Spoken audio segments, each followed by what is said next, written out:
Hello, this is Gaurav Lat, your big bull coach. So जारी रखते हैं हमारा डेली सीरीज़ आज क्या हुआ और आगे क्या होगा आज के लिए, यानी 21 जुलाई 2025 के लिए। सो आज जो है वो निफ्टी 122 पॉइंट्स बढ़ के बंद हुआ 25,090 पर।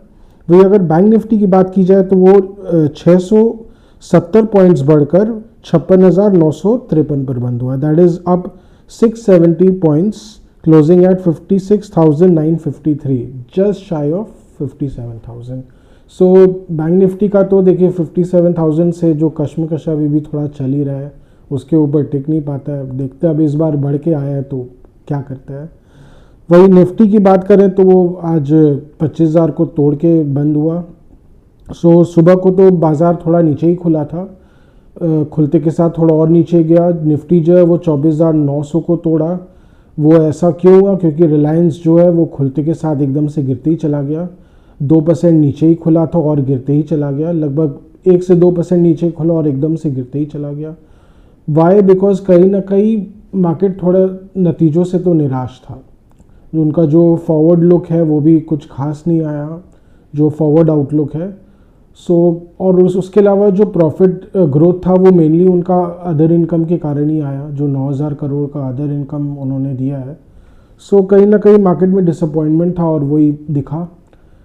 पर मार्केट में ये HDFC बैंक और ICICI बैंक, इन दोनों स्टॉक्स के लिए तो बहुत ही अच्छी एक्साइटमेंट थी। हाँ, ये बात अलग है कि ये दो स्टॉक्स ने तो हालांकि कुछ परफॉर्मेंस दिया ही नहीं था रिजल्ट्स के पहले, तो मार्केट को तो कोई एक्सपेक्टेशन था ही नहीं। हो सकता है मार्केट को ये डर था कि रिजल्ट्स ख़राब ही आएंगे, तो उस हिसाब से ही प्राइसिंग किए हुए थे और एकदम से बढ़ के खुले 1 से 2% अगेन दोनों काउंटर्स। जैसे दिन आगे बढ़ते गया फिर एकदम एक काउंटर रैली देखने को मिला। HDFC बैंक और ICICI बैंक दोनों में एकदम अच्छी बढ़त देखी गई। ICICI बैंक में तो और भी ज़्यादा परसेंटेज वाइज देखें तो करीब 2.5% की बढ़त देखी गई। और यही कारण रहा कि एकदम जो रिलायंस से जो मार्केट को लॉस हुआ, लगभग निफ्टी को तो 50 पॉइंट्स का लॉस हुआ, उसको HDFC बैंक और ICICI बैंक ने तो एकदम अच्छे से मेकअप कर दिया। और उसके अलावा जो इधर उधर लेवाली आई, जैसे कि भारती में थोड़ी लेवाली आई, भारती एयरटेल और यह Mahindra and Mahindra, Larsen and Toubro, इसने एकदम से रिकूप कर दिया।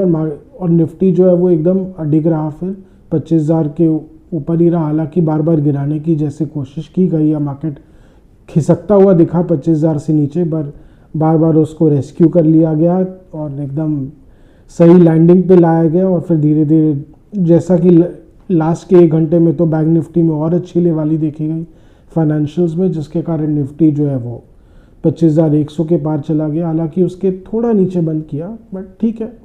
कहीं ना कहीं निफ्टी ने अपनी टेक्निकल स्ट्रेंथ तो रीगेन कर लिया, नो डाउट। अब ये स्ट्रेंथ कितना टिकेगा ये तो देखने लायक रहेगा।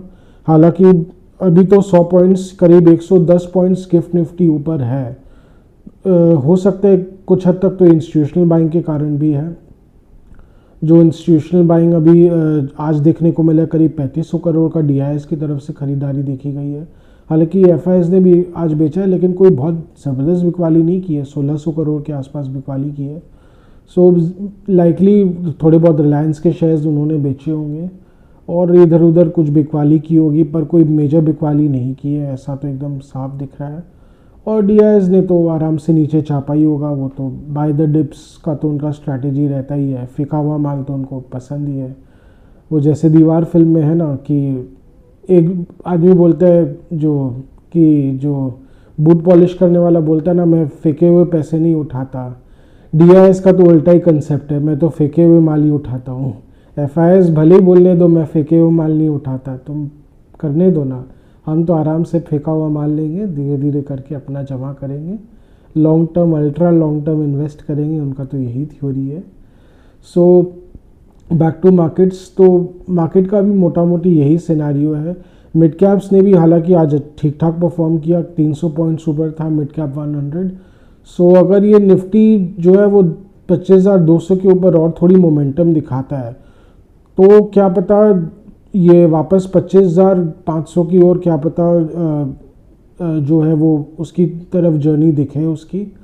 निफ्टी मोस्ट लाइकली जो टेक्निकल स्ट्रेंथ गेन की, और अगर इंस्टीट्यूशनल बैंक खास करके DIS की तरफ से थोड़ा भी ढंग का रहता है 1500 करोड़ 2000 करोड़ के आसपास की डेली ढंग से लेवाली होती है और थोड़ी बहुत मेगा कैप्स में लेवाली अगर होती है तो बिल्कुल बढ़ेगा बाज़ार, इसमें कोई डाउट नहीं है। पर वही इंस्टीट्यूशनल बाइंग आना पड़ेगा, उसके बिना तो देखिए मार्केट नहीं बढ़ पाएगा, बिकॉज वही अल्टीमेट बायर है मार्केट में, खास करके निफ्टी के लिए। और ओवरऑल मार्केट्स में भी जो इक्का दुक्का बाइंग होता है उससे कोई बहुत ज़्यादा असर नहीं पड़ता है, बिकॉज बाकी जो प्लेयर्स है like even HNIs retail, they are price takers, they are not price deciders और प्राइस मेकर्स। वो प्राइस तय नहीं कर सकते हैं, वो तो जो करंट भाव मिल रहा है बस वो ले लेंगे, उनके पास उतनी भी कैपेसिटी ही नहीं है ओवरऑल में। सो यही है बाज़ार की स्थिति। हालांकि रिलायंस में जो आज की मंदी देखी गई है, मेरा ऐसा अनुमान है कि इसको 1380 या 1400 के आसपास अच्छा सपोर्ट मिल सकता है, क्योंकि अगेन DIS जो है वो फेंका हुआ माल उनको बहुत अच्छा लगता है, थोड़ा बहुत वो भी नीचे लेने आ सकते हैं और कहीं ना कहीं थोड़ा बहुत ओवरऑल बाइंग देखने को मिलेगा ही मिलेगा। इंस्टीट्यूशनल बाइंग हो सकता है, FIs की तरफ से भी कोई और FIs खरीदने आ जाए, करेक्शन सबको अच्छा लगता है, अभी इस बाज़ार में तो अच्छा ही लगता है सबको। तो यही है। सो आज का डेली वीलॉग यहीं तक रखते हैं, आशा करें कि आपको हमारी वीलॉग्स अच्छी लग रही हो। एनी स्टॉक स्पेसिफिक क्वेरीज और views required, please do write to us और please comment to us, we are always there to help you. और उसके अलावा और कोई जनरल सजेशंस और व्यूज़ देने हो, again we are always there open for your feedback. So please do like, share and subscribe to our channel. Thank you.